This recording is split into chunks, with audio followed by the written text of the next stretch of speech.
ہم مسجد میں حاضر نہیں ہو رہے تو کہیں ایسا تو نہیں ہے کہ ہمارے اعمال ہمارا کچھ سلسلہ ایسا ہے کہ جس کی وجہ سے اللہ تبارک و تعالیٰ اتنا ناراض ہے کہ مالک اپنے دربار میں جھکنے کی ہمیں توفیق ہی نہیں دے رہا؟ پھر ہمیں توبہ کرنی چاہیے۔ اللہ کے بندوں میں ایسے بندے بھی ہیں کہ جو دن رات انتظار میں رہتے ہیں، اگر کسی ٹائم مسجد بند ہو تو انہیں فکر پڑ جاتی ہے کس ٹائم مسجد کھلے گی، ٹائم دیکھ رہے ہوتے ہیں مسجد کھلے اور ہم مسجد کے اندر جا کے بیٹھیں۔ وہ مسجد میں آتے ہیں، انہیں سکون مل جاتا ہے، اطمینان مل جاتا ہے، دل جو ہے وہ پرسکون ہو جاتا ہے، دل بالکل ہلکا پھلکا ہو جاتا ہے۔ پوچھا جائے تمہارا دل کیوں ہلکا ہو گیا؟ کہا باقی ساری ٹینشنیں، سارے بوجھ ذہن سے اتر گئے ہیں، جب مسجد کے دروازے سے داخل ہوئے ہیں اللہ تبارک و تعالیٰ نے دل کو ہلکا پھلکا کر دیا ہے۔ گویا رب فرما رہا ہوگا اے میرے بندے، تیری محبت، تیرا خلوص مجھے اتنا پسند آیا ہے کہ میرا دل کرتا ہے تو میرا بندہ میرے گھر میں بیٹھ کے مجھے یاد کرتا رہے، میں یا ابدی یا ابدی یا ابدی کہہ کے تجھے پکارتا چلا جاؤں، تو میرا ذکر کرتا رہے میں تیرا ذکر کرتا رہوں، تو مجھے پکارتا رہے میں تجھے بخشش سے نوازتا چلا جاؤں، تو میرے دربار میں سوال کرتا جائے میں تیرے لیے رزق کے دروازے کھولتا چلا جاؤں، تو میرے دربار میں سوال کرتا جائے میں تیرے لیے فراخیاں پیدا کرتا چلا جاؤں، تو میرے دربار میں سوال کرتا جائے میں تیرے لیے آسانیاں پیدا کرتا چلا جاؤں، تو میرے دربار میں سوال کرتا رہے میں بدلے میں تیری دنیاوی مشکلات کو ختم کرتا چلا جاؤں۔ ایک وہ ہم آپ ہم سب میں سے ایک وہ طبقہ ہے اگر ہم مسجد میں آ جائیں تو پھر ہماری نظر گھڑی پہ ہوتی ہے کب جماعت کھڑی ہوگی، کب جماعت ختم ہوگی، کب سلام پھرے گا اور ہم مسجد سے باہر ہوں گے۔ تو میں نے بتایا نا ہمارا اپنا بنایا قانون ہے، ہم اپنے قانون کے کٹہرے میں خود اگر کھڑے ہوں، ہم دیکھیں کہ کہیں ایسا تو نہیں کہ ہم آئے تھے نماز پڑھی تھی بتانے کے لیے، حاضری لگوانے کے لیے، بس منہ دکھلانے کے لیے۔ مالک نے فرمایا ہو تم خلوص نیت کے ساتھ نہیں آئے تو بس جتنی دیر کے لیے آئے تھے، جس کام کے لیے آئے تھے حاضری لگ گئی ہے، آپ اٹھو اور مسجد سے نکلو۔ اور تیسرا وہ بندہ جو مسجد میں اور معذرت کے ساتھ، ہو سکتا ہے آپ کو برا لگے لیکن میرا منصب مجھ سے یہ تقاضا کرتا ہے اور میرا کسی سے کسی قسم کا کوئی لالچ کوئی لین دین بھی نہیں، نہ کبھی کسی سے ڈیمانڈ کی۔ میں بابنگے تو یہ بات کہتا ہوں کہ 8ویں دن عبادت کے لیے آنا کسی اور کا شیوا تھا، 8ویں دن عبادت کے لیے آنا کسی اور کا شیوا تھا، وہ کسی اور کے لیے تھا کہ تم نے ہفتے کے باقی سارے دن چھوڑ کے اتوار والے دن آ جانا ہے، بیٹھنا ہے، اپنے معاملات کرنے ہیں، پھر چلے جانا ہے۔ مسلمان کے لیے محبوب کریم علیہ السلام نے فرمایا تھا 5 وقت کی نماز فرض کی گئی ہے، یہ نماز جو ہے یہ مومن کی معراج ہے، اور فرمایا پڑھے گا تو 5 اللہ ثواب 50 کا عطا فرما دیتا چلا گا۔ اگر میں اور آپ فلسطین میں جنگ چل رہی ہے، دوست احباب دعائیں کر رہے ہیں، احتجاجی مظاہرے بھی ہو رہے ہیں، ہم اس کے حق میں ہیں، ہونا چاہیے، مسلمانوں کو قبلہ اول کے تحفظ کے لیے اٹھنا چاہیے، لیکن قبلہ اول کے تحفظ کے لیے تو وہ اٹھے گا نا کہ محبوب کریم علیہ السلام نے فرمایا یہود و نصارہ کی مخالفت کرنی ہے، خالفوہم، ان کی مخالفت کرنی ہے۔ اب ہم مخالفت کیسے کر رہے ہیں؟ مخالفت کیسے تھی کہ وہ ایک دن آتے ہیں عبادت کرنے کے لیے، تم نے 5 دن 7 دن 8 دن آنا ہے، عبادت کرنی ہے، رب کے حضور سجدہ ریز ہونا ہے۔ ہم نے مخالفت کیسے کی ہے؟ وہ اتوار والے دن آتے ہیں، ہم جمعہ والے دن آ کے اپنی حاضری لگوا کے پورے ہفتے کی بخشوا کے چلے جاتے ہیں۔ سمجھو ذرا سا غور کریں کہ محبوب کریم علیہ السلام نے فرمایا جو جس کا طریقہ اپنائے گا کل بروز محشر اسی کے ساتھ اٹھایا جائے گا۔ اور ایک اور مقام میں محبوب کریم علیہ السلام نے فرمایا بے نمازی حضور شفاعت کریں گے، ہمارا ایمان ہے لیکن سنیے تو صحیح، حضور نے فرمایا بے نمازی فرعون، قارون، نمرود اور ابی ابن خلف مکے کا جو کافر تھا، ان کے ساتھ اٹھایا جائے گا۔ اب تو اٹھایا جائے فرعون کے ساتھ تو بتا پھر محبوب کریم علیہ السلام تیری سفارش فرمائیں گے، شفاعت فرمائیں گے؟ وہ شفاعت کس کی فرمائیں گے؟ اور سنیے محبوب کریم علیہ السلام کی حدیث، अहबाब ज़िबकर आका करीम अलैहिस्सलाम की बारगाह में सवाल किया गया, या रसूलुल्लाह सल्लल्लाहु अलैहि वसल्लम, आपने फरमाया है कि मैं हौज़े कौसर पे अपने उम्मतियों को पहचानूंगा।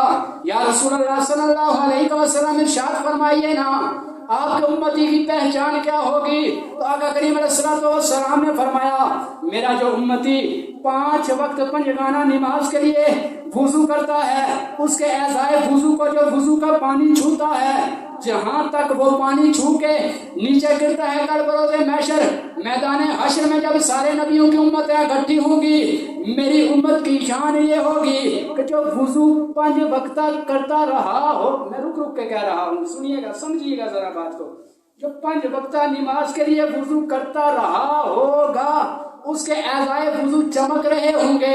जब उसके एज़ाए वुजू चमकते हुए नजर आएंगे, मैं मोहम्मद सदा दे के कहूंगा, हाँ ये आ रहे हैं मेरे उम्मत वाले जो मेरी मोहब्बत में अपने रब को राजी करने के लिए सर सजदे में झुकाया करते थे। महबूब शिफात किसकी फरमाएंगे? अपने गुलामों की। तो गुलाम की पहचान बताइए। पाकिस्तान आर्मी हो, आर्मी की पहचान पाकिस्तान वाले बताते हैं कि हमारी आर्मी की पहचान ये है कि उनकी ऐसी वर्दी है, ऐसी टोपी है, ऐसा उनका अंदाज है। किसी और मुल्क का बंदा आ जाए, उसने वर्दी पहनी हो, तो बंदा पहचान नहीं देता कि ये हमारे मुल्क का फौजी नहीं है। ऐसा ही है ना भाई, ऐसा कितने पटवार में रहने ले, हूँ तो चलो थोड़ा मिक्स हो गया ना, खाता नहीं तो थोड़े टाइम पीछे का जो आने होने से जिस पतलून लाई ना, ये ऐसा ना पटवारी नहीं, ये कोई इंग्लिस्तान तो आया, वो परख ही नहीं सी ना, पहचान हो ही जानी सी, पहचान हो जाती है। महबूबे करीम अलैहिस्सलाम ने अपनी उम्मत की पहचान बयान फरमाई है। फरमाया, कल बरोज़े महशर पहचान इससे नहीं होगी कि तूने जिंदगी में नारे कितने लगाए हैं, तूने जिंदगी में महफिलें कितनी करवाई हैं, तूने जिंदगी में पगड़ियां कितनी बांधी हैं। पहचान इससे नहीं होगी कि जब तेरे घर में मातम हुई थी तो तू सर पे टोपी रख के हाजी बन के बाहर निकल आया था। पहचान इससे होगी कि तेरे एज़ाए वुज़ू चमक रहे हैं या वो अंधेरे का शिकार है और तू फिरौन के साथ उठाया जा रहा है। और फिर महबूब करीम अलैहिस्सलाम फरमाते हैं, हर रोज जब सुबह का उजाला तुलू होता है तो अल्लाह की हर मखलूक, दरिंद परिंद चरिंद रब के हुजूर हदिया शुक्र बजा लाते हैं। या रसूलुल्लाह सल्लल्लाहु अलैहि वसल्लम कैसे शुक्र बजा लाते हैं? फरमाया, ऊंट रब के हुजूर इल्तिजा करता है, मालिका तेरा बड़ा शुक्र, तेरा बड़ा करम, तेरा बड़ा एहसान है कि तूने मुझे इतना कदावर जानवर ऊंट बनाया है, गाय नहीं बनाया। गाय अल्लाह के हुजूर इल्तिजा कर दिया, मालिका तेरा शुक्र है तूने मुझे गाय तो बनाया है, बकरी नहीं बनाया। बकरी इल्तिजा कर दिया, मालिका तेरा शुक्र है तूने मुझे बकरी हलाल जानवर बनाया है, हराम कुत्ता नहीं बनाया। कुत्ता मालिक के हुजूर अर्ज करता है, मालिका तेरा शुक्र है तूने मुझे कुत्ता तो बनाया है, ना पाक तो बनाया है, लेकिन पूरे का पूरा ना पाक खिंजीर नहीं बनाया। ओ बेनमाजी और रब के हुजूर सजदा रेज़ होने से कतराने वाले, तरह तरह के हीले बहाने करने वाले, कभी कपड़े ना पाक। मैं पूछना चाहता हूँ उस नौजवान से जिसे नमाज का कहा जाए कि आओ नमाज पढ़ने के लिए चलते हैं, वो कहता है जी कपड़े ना पाक नहीं। कपड़े ना पाक होते हैं या पेशाब निकल जाए शलवार के अंदर, या बंदे को एहतराम हुआ हो, बंदा गुस्ल ना करके आया हो, बंदा उससे पूछे, हो बदबख्त इंसान इतने तेरे कपड़े ना पाक हैं, क्या तुझे कतरों की बीमारी है? भाई तेरे कतरे निकलते रहते हैं जो तेरे कपड़े ना पाक हो गए। छींटे तो हम माशाल्लाह वैसे ही नहीं पड़ने देते। भाई जी काटन का सूट लाया हुआ है बंदे तो नाली नहीं छीनक पहन देना, बंदा नहीं ना पहन देना भाई, जब नाली नहीं छीनक भी नहीं पई। कुत्ते तड़े कपड़े मुंह भी नहीं मारिया, सीधा कुत्ता तड़े नाल भी कोली लगा, और भी कोई ये काम नहीं आता, फिर पीछे 2 ही काम रह गए, या तो करूँ प्लीज निकलता है गुसल कोई ना करी तो आया, या फिर कोई बीमारी ऐसी है, बवासीर बीमारी है, कोई और ऐसा सिलसिला है कि कपड़े चलने रहने तेरे कपड़े पाक नहीं रहने। मगर ना बंदा घरों से निकलना तो सियाना बहना बंदा कपड़े नवे लाई दे निकलना, पाक लाई दे निकलना, गुसल करी के निकलना, पाक होई तो निकलना। तो जे पाक होई के निकली के फिर भी कपड़े ना पाक है तो फिर कपड़िया ना कसूर नहीं, असल अंदर जमीर जड़ाया दिल जड़ाया वो ना पाक होया। सुने आका करीम अलैहिस्सलाम की हदीस मुबारका, फरमाया कुत्ता मालिक के हुजूर इल्तिजा करता है, मालिका तूने मुझे नापाक तो बनाया है लेकिन पूरा नापाक खिंजीर की तरह नहीं बनाया। खिंजीर मालिक के हुजूर इल्तिजा करता है सुबह सुबह के वक्त, मालिका मैं तेरा शुक्र अदा करता हूँ, तुमने मुझे खिंजीर तो बनाया है लेकिन बेनमाजी नहीं बनाया।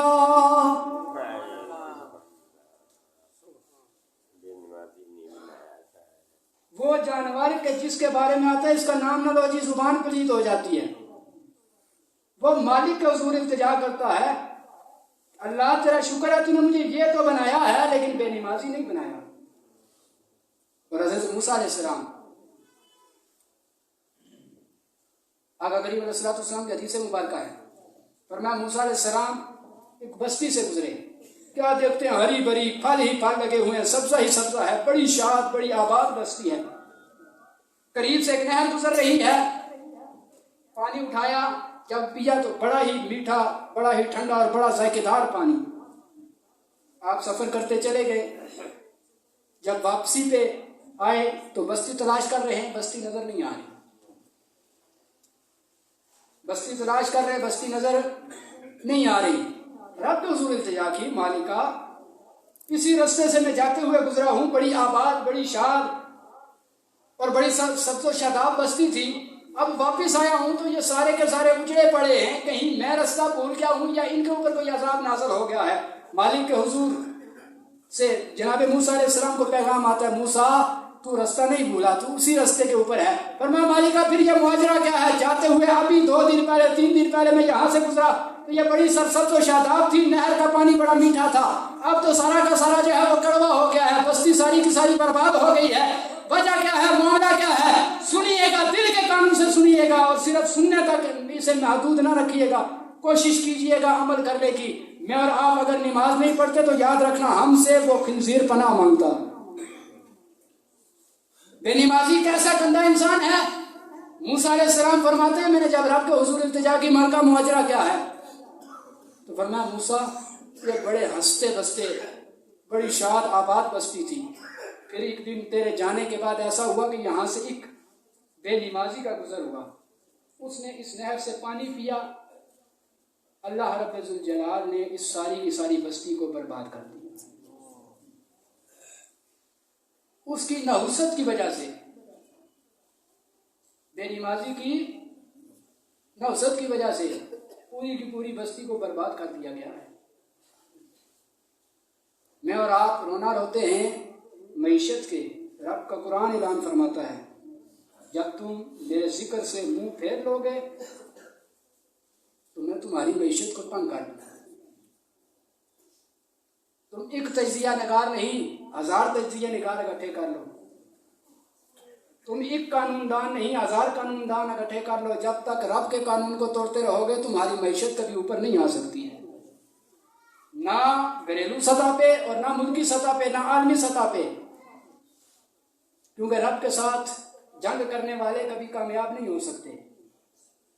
2 तरह के बंदों के लिए फरमाया गया ये कभी कामयाब नहीं होंगे, एक सूद खाने वाला और दूसरा नमाज का तर्क करने वाला।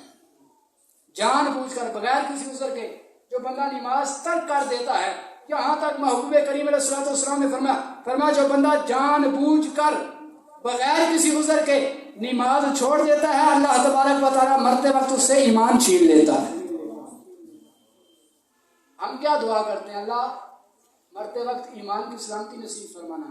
महबूब करीम अलैहिस्सलाम ने फरमाया अगर ईमान की सलामती चाहते हो तो फिर रब के हुजूर झुकना पड़ेगा, अगर झुकने वाले नहीं होगे तो तुम कितने ही बड़े मोमिन बने फिरते हो, दुनिया वाले जनाजा भी अदा करेंगे, लेकिन मामला क्या होगा, अल्लाह तबारक व तआला आखिरी लम्हे ईमान को छीन लेगा, बेईमान होकर मरोगे। और फिर महबूब करीम अलैहिस्सलाम के गुलाम जिनकी मैं और आप, हम अहले सुन्नत, हम सुन्नी लोग बड़े फख्र के साथ 11वीं शरीफ की न्याज खाते हैं, 11वीं शरीफ मनाते हैं, हर महीने मनाते हैं, बड़े जोश और खरोश के साथ मनाते हैं। लेकिन 11वीं शरीफ वाले बाबा जी पता है क्या कहते हैं, आप फरमाते हैं बेनमाजी मर जाए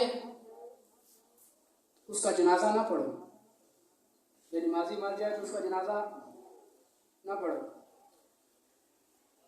بے نمازی مر جائے تو اس کے جنازہ پڑھنا تو دور کی بات ہے، اس کے جنازے کے ساتھ چلو بھی نا، اور پھر بے نمازی مر جائے تو اسے مسلمانوں کے قبرستان میں نہ دفناؤ۔ اے غوث اعظم کیوں مسلمانوں کے قبرستان میں نہ دفنایا؟ فرمایا کہیں ایسا نہ ہو تم اسے دفنا کے آؤ اور اس کی وجہ سے باقی قبرستان والے بھی عذاب کا شکار بن جائیں۔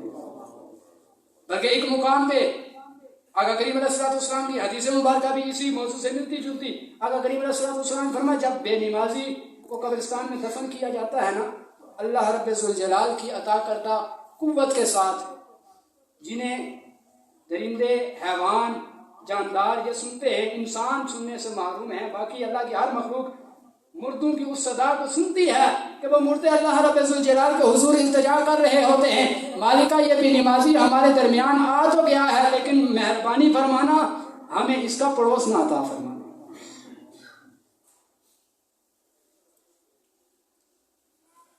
دوستان گرامی القدر، نکلیے خواب غفلت سے، تھوڑا سا کوشش کیجئے، تھوڑا سا کوشش کیجئے۔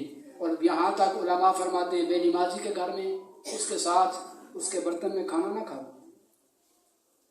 اس کے ساتھ لین دین کے معاملات نہ کرو۔ غوث اعظم رضی اللہ تعالیٰ عنہ سے کسی نے پوچھا قرض کس کو دینا چاہیے؟ فرمایا باقی جس کو دینا چاہو دے سکتے ہو، بے نمازی کو قرض نہ دو۔ پوچھا غوث اعظم بے نمازی کو قرض کیوں نہ دیا جائے؟ فرمایا وہ مالک کا قرض لوٹانے کے لیے تیار نہیں ہے، تمہارا لوٹانے کے لیے کیسے تیار ہو سکتا ہے؟ اللہ رب ذوالجلال کے حضور دعا ہے کہ مالک ہمیں صرف سننے سنانے اور ان معاملات تک ہی محدود نہ رکھے، اللہ ہمیں عمل کی دولت سے مالا مال فرمائے، کیونکہ عمل سے زندگی بنتی ہے، جنت بھی جہنم بھی۔ یہ خاکی اپنی فطرت میں نہ